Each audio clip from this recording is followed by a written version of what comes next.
अस्सलामुअलैकुम guys, welcome back my YouTube channel Sam warrior. तो आज मैं इसलिए ये रिएक्ट वीडियो बना रहा हूँ क्योंकि खाने काबा में थंडर स्टॉर्म आ गया था और जिसकी वजह से बहुत ज़्यादा तबाही भी हुई। अल्लाह ताला की तरफ से एक वार्निंग थी। जैसे कि आप लोग जान सकते हैं कि मक्का शहर के अंदर, मक्का शहर से बाहर जो नहीं होना चाहिए था वो सब हो रहा है। तो चले आए, देखते हैं हसीब शफकत को। और हसी टीवी बहुत अच्छी वीडियो बनाई है इन्होंने, बहुत ज़बरदस्त। और हमें अल्लाह ताला से तौबा करना चाहिए और 5 टाइम की नमाज़ पढ़ना चाहिए। ये मुझे अचानक ही रिएक्ट वीडियो बनाना पड़ रहा है क्योंकि ये मैंने जब वीडियो देखी तो मेरे तो रोंगटे खड़े हो गए। और अल्लाह ताला से हमें माफ़ी मांगना चाहिए और जितना तौबा कर सकते हैं उतना तौबा करें और शुक्र अदा करना चाहिए कि अल्लाह ताला ने हमें मुसलमान बनाया। तो प्लीज़ आप लोग भी दोस्तों के साथ शेयर करें और प्लीज़ देखें। आए अस्सलामुअलैकुम दोस्तों, मेरा नाम है हसीब शफकत और आप देख रहे हैं हसी टीवी।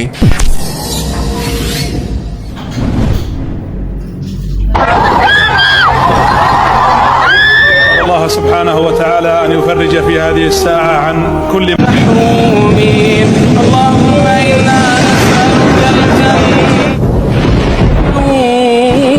नस्अलुका अल-जन्नत व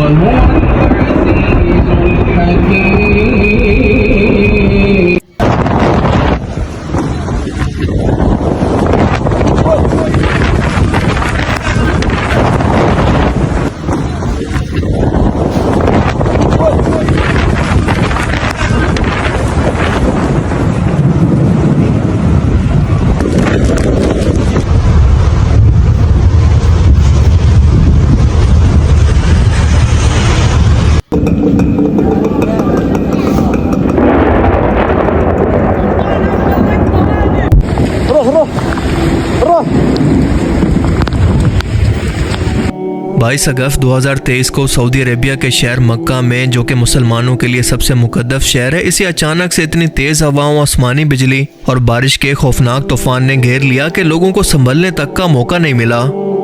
इस तूफान ने हर तरफ तबाही मचा दी। तेज हवाएं इतनी ज्यादा थी कि मस्जिदुल हराम के अंदर लगे हुए बैरियर्स और इसके आसपास मौजूद चीजें और खुद लोग उड़ उड़कर दूर गिरने लगे। कोई खुद को संभाल नहीं पाया।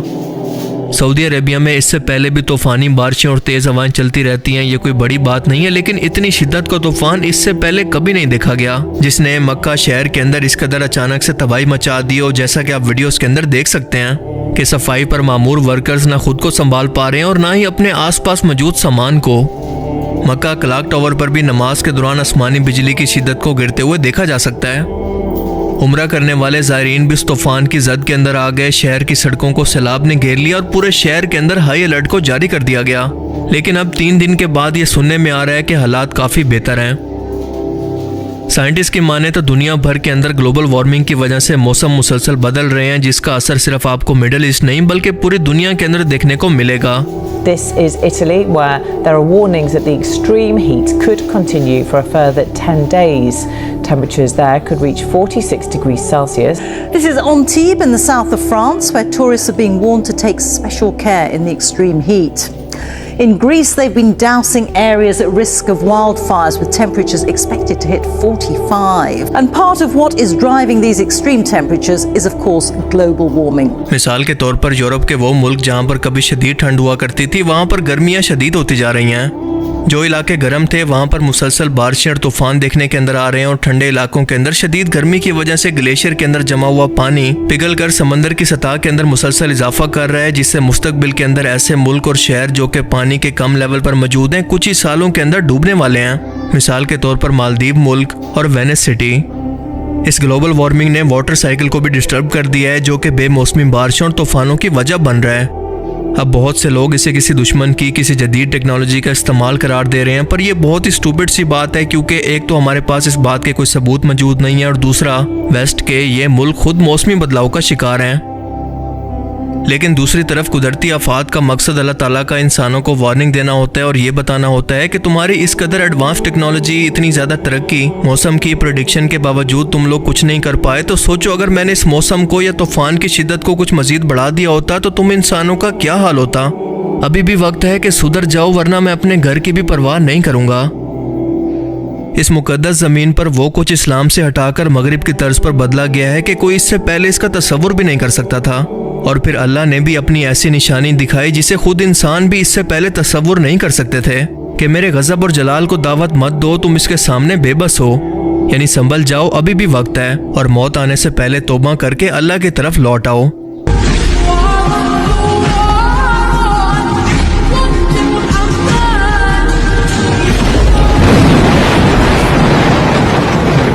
और उसी की निशानियों में से है कि वो तुमको खौफ और उम्मीद दिलाने के लिए बिजली दिखाता है। अहादीस नबिया से साफ जाहिर है, अरबों के लिए हलाकत है। सबसे बड़े मुजरिम वो है, उनकी मादरी जबान में अल्लाह के कलाम और उन्होंने अल्लाह के कलाम के पीछे अपने आप को नहीं लगाया, उसे अपना इमाम नहीं बनाया। कहते हैं वजाल हो लना इमाम व नूरन व हुदन, उसे हमारा इमाम बना दे। तुम बनाओगे तो बनेगा ना इमाम। सऊदी अरेबिया के अंदर इस वक्त आले सऊद की बादशाहत मौजूद है और जब से मोहम्मद बिन सलमान ने ये बादशाहत संभाली है, इसने सऊदी अरेबिया की मुकद्दस सरजमीन का नक्शा ही बदल दिया है। एक तरफ तो इस्लामी तारीखी विरसे के निशान मिटाए जा रहे हैं, तो दूसरी तरफ मुल्क के अंदर हर तरफ बेहयाई हमें चारों तरफ से नजर आती है। कहीं पर म्यूजिकल कॉन्सर्ट, कहीं पर डांस क्लब, कहीं पर सिनेमास और बीचेस पर बेहयाई हमें फॉरेनर्स के लिए देखने को मिल रही है। अरब की फिजाई हदूद को न सिर्फ इसराइली सरजमीन के लिए खोल दिया गया है, बल्कि धड़ाधड़ इनकी फंडिंग से और इन्वेस्टमेंट से दजाली शहरों की तामीर की जा रही है, जहां पर टोटल यूरोपियन कल्चर और बेहयाई इस मुकद्दस सरजमीन पर खुलेआम हमें देखने को मिलेगा। खुद सऊदिया के लोगों को इन शहरों के अंदर वीज़ा लेकर दाखिल होना पड़ेगा। अपनी आंखों के सामने ये सब होता देखकर क्या कभी किसी मजहबी लीडर, किसी बड़े आलिम दीन की ज़बान से एक जुमला भी इसकी मुखालफत के अंदर क्या आपने अब तक सुना? सबकी ज़बानों को ताले लग चुके हैं, क्योंकि ये सब लोग अपनी जान माल यानी कि फंडिंग के खो जाने के डर से खामोश हैं। मगर इन्हीं कॉन्सर्ट्स के अंदर मर्दों और औरतों का एक साथ इस तरह बेशर्मी से नाचना गाना, आपस के अंदर इस तरह से मिलना इमाम काबा से नहीं देखा गया। 2018 में इमाम काबा शेख सालेह अल तालिब ने अपने खुतबा के दौरान इस पर सिर्फ इतना कहकर तनकीद कर दी कि जो कुछ इस जिद्दत के नाम पर बेहयाई इस मुकद्दस सरजमीन पर हो रही है, हम जिन्स परस्तों को रोल मॉडल बनाकर दुनिया के सामने पेश किया जा रहा है। इंटरटेनमेंट के नाम पर सिनेमा, कॉन्सर्ट, डांस क्लब खोले जा रहे हैं और पैसा इन कामों को प्रमोट करने के लिए बर्बाद किया जा रहा है, हालांकि इस्लाम और हमारी शरीयत इसकी बिल्कुल भी इजाज़त नहीं देती। ये सऊदी इंटरटेनमेंट इंडस्ट्री हराम काम कर रही है, क्योंकि ये चीज़ें हमारे इस्लामी कल्चर और रिवायात के खिलाफ हैं। यह इस्लामी दुनिया के सामने हमारे लिए शर्म का मकाम है। इनके इस खुतबा के अल्फाज दरअसल क्या थे, जरा आप भी सुने।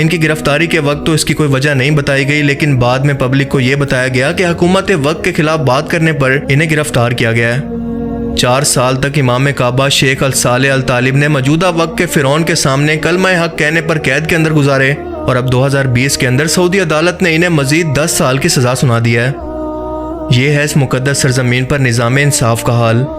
अल्लाह के नबी की सरजमीन की आज ये हालत हो चुकी है कि यहाँ पर निज़ाम इंसाफ भी वही होता है जो कि हुक्मरान वक्त चाहता है, क्योंकि इन सब इदारों को अपनी दहशत और फिरौनियत से इस बादशाहत ने गुलाम बना रखा है और मुल्क का हर इदारा इनके कंट्रोल के अंदर है। जो भी इस बादशाहत के खिलाफ या इसकी पॉलिसी के खिलाफ कोई भी एतराज़ करेगा तो या तो अपनी सारी उम्र जेल के अंदर गुजारेगा या फिर अपनी जान देनी पड़ेगी। अल्लाह ताला से दुआ है कि वो हमें समझने की और नेक अमल करने की तौफीक अता फरमाए, आमीन। बाकी आप इस बारे में क्या सोचते हैं, अपनी कीमती राय का इज़हार कमेंट सेक्शन में ज़रूर करें। Thanks for watching this video. अल्लाह हाफिज़। तो गाइस, आप लोगों ने देखा कि हसीब शफकत भाई ने बहुत अच्छी हम लोगों को बात बताई, बहुत अच्छी बात सिखाई। आप लोगों को ये इन्फॉर्मेशन कैसी लगती है मुझे भी ज़रूर बताएं कमेंट सेक्शन में, सही है। और इनका चैनल प्लीज़ चेकआउट करा करें और सैम वॉरियर को भी चेकआउट करा करें। मैं आप लोगों के लिए वीडियो बना रहा हूँ, मैं अपने कोई इस्लाह के लिए या किसी चीज़ के लिए नहीं।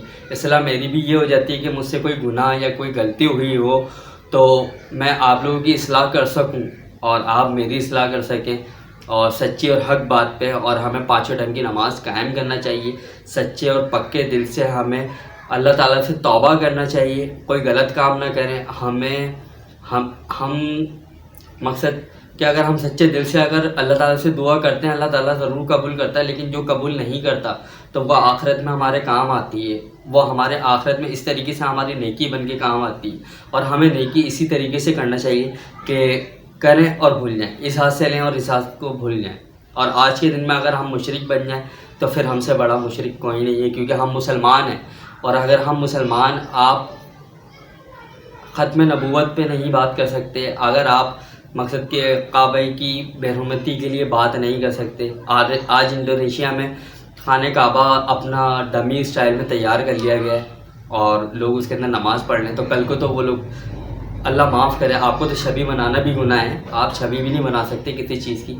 तो प्लीज़ आगे से आप लोग भी ख्याल करें कि शिर्क और बिद्दत और ज़िना से अल्लाह ताला हमें बचाए, और झूठ से और बरबरियत से और नफ़रतों से और हसद की आग से अल्लाह ताला हमें बचाए, और हमारे माँ बाप को उम्र बिल खैर दराज़ी अता फरमाए। उम्मत मुसलमान पे अल्लाह ताला अपना ख़ास करम अता फरमाए, और गरीबों को अल्लाह ताला अपने हिफ्ज़ अमान में रखे, हमें भी अपने हिफ्ज़ अमान में रखे। हम भी गरीब हैं और हुजूर का सदका खाते हैं, हुजूर के सदक़े से ये दोनों कायनात बनी, हुजूर के लिए ही ये दोनों कायनात वजूद में आई। तो प्लीज़ इस चीज़ को एक्सेप्ट करें, और प्लीज़ प्लीज़ प्लीज़ अपने दीन पे फोकस करें। हम सबको अपने दीन पे फोकस करना चाहिए।